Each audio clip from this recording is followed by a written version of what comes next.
You know, my fear is that there is a possibility that the more sophistication we have, the less worshipers will become. Thank God for the music. Thank God for percussion. Thank God for sax. Thank God for the keyboard. Thank God for, oh, they have good music. They have all that. What if we have to clap our hands and sing and shout? Are we still worshipers? Do you know that in Bronu and in Maiduguri, they will bomb a church on Friday and they will gather on the ruins on Sunday and still sing songs? You can become so sophisticated and too sophisticated for God that the basis for attending church for you is not the word or leading of the Spirit, but it's a place where all things are ready. We can become so relaxed that you completely lose sight that this same Jesus we've come to learn about is going to come back. And you can begin to prepare your life like you're going to live on this earth forever. The leadership the church had then that made few, they took over the world. The Bible said these are those who have turned the world upside down because they got something right. How have we become so many and yet ineffective? Something is wrong. There's a deviation. You know, sometimes people feel, well, because you're a pastor and you ride Jeep and you wear a nice suit and then you're in an air-conditioned church, so why won't you try to tell us all these things? Let me tell you something. For this same gospel, I've been accosted twice to be killed. I've been dragged from the pulpit with my trousers. I've been carried to dens where they kill people. For the gospel, not for anything else I did. For this same gospel, I've been slapped. Someone asked me, how do you usually feel when they are dragging you? No feeling. They drag the early apostles on the floor. You drag me on social media. No pain. I've been threatened. There was a time, if I'm traveling, we have to take 2 cars to escape with one for the gospel. I came into this city and for 1 full year I was on boat.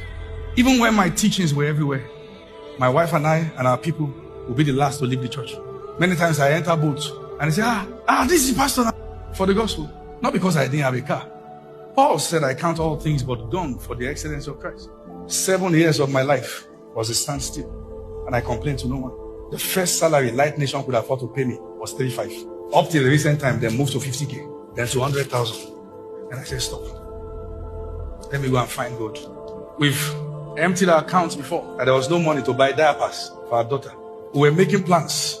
So you can check her age and check that what I'm saying is not 10 years ago. We're making plans on how to get our handkerchiefs that they've given us in church to fold into our panties to use for our diapers. Trusting God to provide. In the midst of that, we're leading loads of people. We could have manipulated you for money.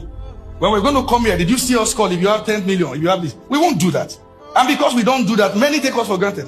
Do you see me passing with 10 protocols shielding me? I walk. But some come and insult our pastors. Say, who are you to stop me from seeing him? Because although this is what we need, pastors who are human, but we treat them like trash. This is the reason why people are forced to push other parts. It's the church. If a pastor doesn't have Jeep, you don't respect them. Young pastors are under pressure. Young ministers are under pressure. I can't take bike and come for a meeting in peace. You think God has not answered my prayer? It's the church. It's our own making. That now we believe you don't have money, you have failed. What's the asset of a church? Jesus. That's our asset. That if we have to come and there are no ACs, there are those who are under the sun in Bronu as we speak. It is the same Jesus. You have not become too better. The pastors in Bronu, the ones they are slaughtering, are we better than them? We can become so touche that we are not preparing ourselves as the bride that Jesus is coming for.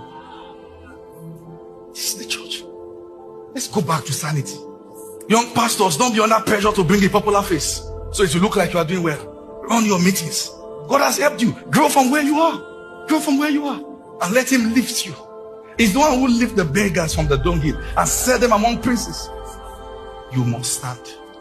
Let God, who has called you, lift you.